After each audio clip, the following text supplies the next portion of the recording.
Alright, have at it. Tell me what you think. It's cool enough now? Yeah, I blew on it like 10 times. What's your, like, go-to casual Thai food order? I mean, pad Thai is pretty classic. Is drunken noodle Thai? I would say maybe drunken noodle.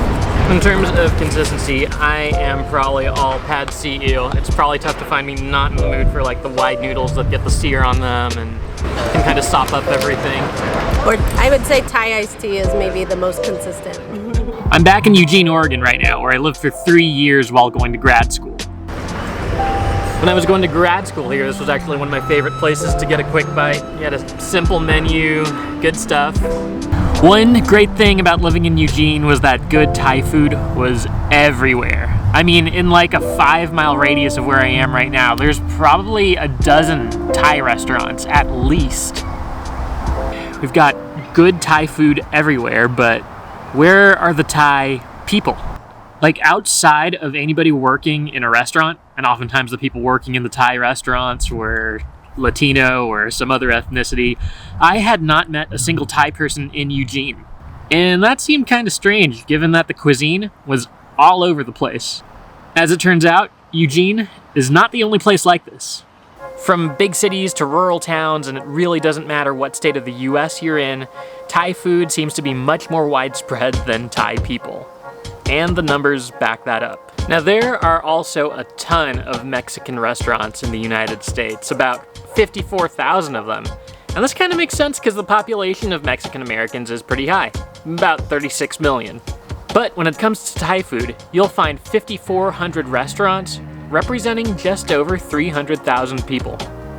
Looking at this another way, if you assume that every Mexican restaurant is owned by a unique Mexican American individual, then if you are Mexican American, you have a 1 in 666 chance of owning a Mexican restaurant. Meanwhile, if you apply that same measurement to Thai restaurants, if you are a Thai American, you have a 1 in 55 chance of running a restaurant. Okay, there's a ton of reasons why the data doesn't actually work like that. Very often one person owns more than one restaurant, and you don't need to be Thai to own a Thai restaurant, Mexican to own a Mexican restaurant, and so on. I'm pretty sure the one right by my house is ran by a Vietnamese family. But anyway, the point made by the data still stands. There are a ton of Thai restaurants relative to the amount of Thai people.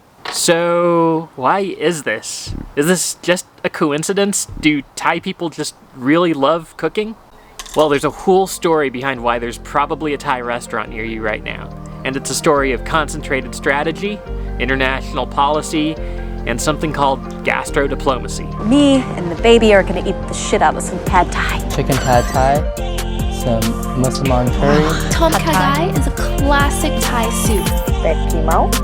It's called drunken noodles. Pad see ew. Khao mang gai. Fresh spring. And so these are not deep fried? Mango sticky rice is one of my favorite desserts of all time. Called boat noodle. It's too larby? Not larby enough. So the first thing that made me connect the dots between why there were all these Thai restaurants in my neighborhood and what the government of Thailand was up to was this guy, Jet Tila. Maybe he looks familiar to you, maybe you've heard his name. You've likely seen him on Bravo or the Food Network, where he's a frequent participant or judge on shows like Iron Chef, Chopped, or Cutthroat Kitchen. Now the thing that caught my attention was the way he was introduced. I live here in Los Angeles. I am the Culinary Ambassador of Thailand. The Culinary Ambassador of Thailand. Like, doesn't that sound like an amazing job? I don't even know what a Culinary Ambassador would do, but I bet it's great. As it turns out, the reason why Jet Tila has this amazing job and the reason why I have so many great Thai restaurants in my neighborhood is kind of simple. Thailand paid for it. These things are connected through a strategy called gastro diplomacy, or culinary diplomacy, and it flows through many branches and areas within Thailand's government. To understand why Thailand is so invested in it, we need to take a look back at Thailand in the 1990s and a concept called soft power. So, in the 90s, things were relatively okay, if not pretty good for Thailand. At the start of the decade, the country narrowly avoided a civil war, and the quality of life for your average Thai person was getting better and better. That said, Thailand was lagging behind the 4 tigers of East Asia. That's South Korea, Hong Kong, Taiwan, and Singapore. And these are countries where a single generation saw them go from being some of the most impoverished to some of the most modernized. Thailand, though it was doing pretty good, was not quite a tiger. So instead, they set their eyes on soft power. So there are many different ways you can measure how powerful a nation is. One with a large population will always be powerful because it has so many people. A wealthy nation has one kind of power, as does a nation with a large military. Soft power is less focused on these things and more focused on the influence you have through culture. Things like music, art, and, food. Soft power could boost Thailand's image all around the world. It could stimulate interest and tourism towards Thailand, and that could translate into many other forms of power.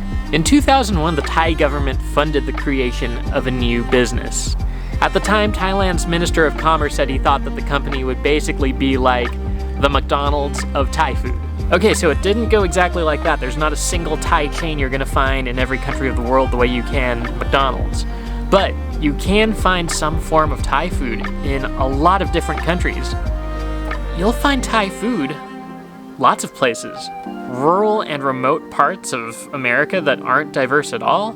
You'll find Thai food in Europe, in Nigeria. They got everywhere.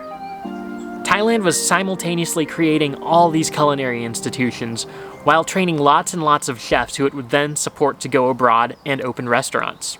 I like that this was like right off campus, and then you just kind of walk through, you have like the simple order. It used to be where you just kind of pick your noodle style, pad see-ew, pick your protein to go on it, and just went through it like assembly line style.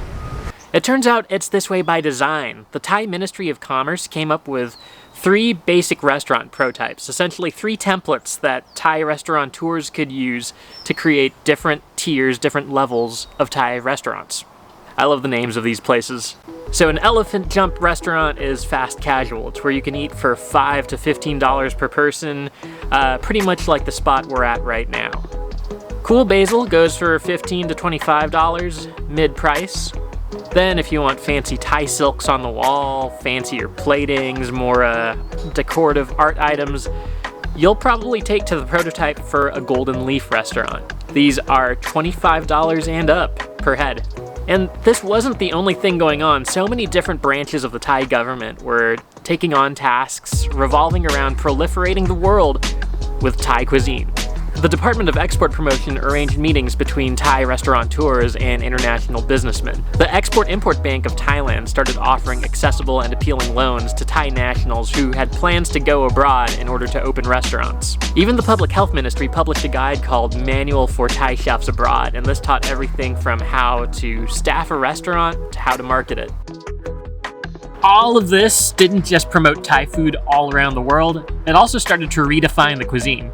See, food in the country of Thailand is actually a pretty regional thing. Certain dishes are associated with certain parts of the country, but definitely not the entire thing. This initiative and effort started to redefine a collection of menu items, all under the label of Thai food. Now this came about because the Ministry of Commerce was funding different market research projects in order to learn more about people's tastes and preferences in different parts of countries where they hope to open markets. This is how a dish like pad thai kind of became like the poster child, even though there are hundreds and hundreds of different options in Southeast Asian cooking, not just in Thailand, but in Vietnamese cuisine, in Cambodian cuisine, and Laotian food. There are a lot of philosophies surrounding balance and the way different flavors are incorporated into a single meal. A key idea is that each meal should have all 5 flavors of sweet, salty, sour, spicy, and bitter. The very first time I was in Thailand, I was with this guy, he was hosting us, he put out this huge spread of food, and he starts picking up different pieces. He picked up this thing of dried fish and was like, all right, try this, it'll heat you up, and then try this fruit will cool you down. And it didn't make any sense to me, because both of them were room temperature, neither of them were spicy or anything like that. Turns out, foods that'll heat you up, cool you down, that idea is all related to the different energies they have. It's a balance thing. It's kind of like yin and yang, but in a culinary sense. As an outsider, I never developed a good rule of thumb as to what makes a food hot or cold. Maybe it's texture or dryness, or again, it's just energy really. So Yeah, I never learned that. But I did learn to appreciate how much thought and craft and intentionality and balance goes into most Thai dishes. So, did it work?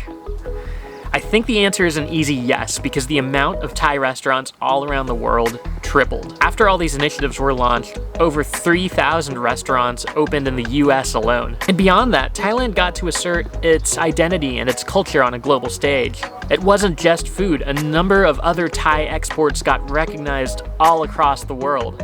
Today, Thailand is one of the most attractive tourist destinations in the world, especially to young American and European tourists who are a little more willing to venture into the region than previous generations. And seriously, this appeal is not much of a mystery at all. It's beautiful, it's affordable, and tourism to Thailand brings the country 10% of its revenue. So the next time you're at a Thai restaurant, you might not look at it the same way again. You're actually participating in a very grand scale effort for global gastro diplomacy. Now, it's not just Thailand doing this. After their success, a number of other countries are starting to engage the world and build their influence through their cuisine. South Korea has been funding more and more Korean restaurants across the world. The Peruvian government is doing the same thing, and Peruvian restaurants are starting to pop up more and more. And I welcome these with open arms. Don't underestimate the power food has to reshape the world. Well, I hope you liked this. If you like stories about nature, culture, or adventure, that's pretty much what we do around here. Drop me your recommendation in the comments to your favorite Thai place wherever you are, and be sure to like, subscribe, and do all the other nice things. Thanks. See you next time.